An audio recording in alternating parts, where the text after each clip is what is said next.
Everyone, I'm the teacher mom, and today I'm going to teach you how to make a tautline hitch. So for this, you wrap around your rope around the object this way.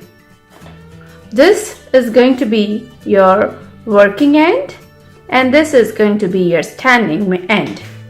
So you take your working end, cross it under your standing end, and you have to put it inside the loop 1 and 2 times. So it's looping 2 times, if you can see there. It's looping 2 times.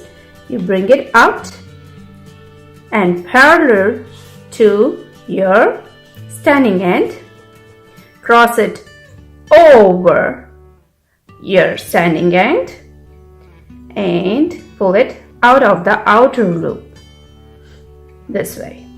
Now you tie a knot, that is, you tighten it, and there your tautline hitch is ready this way. Now look at the trick it can do. It can tighten super easy and loosen easy. See, it loosens easy, tightens easy, and it's a load bearing knot too. See, I can pull on it without untying. So there, try it at home. Bye. Thank you for watching. Please subscribe to my channel.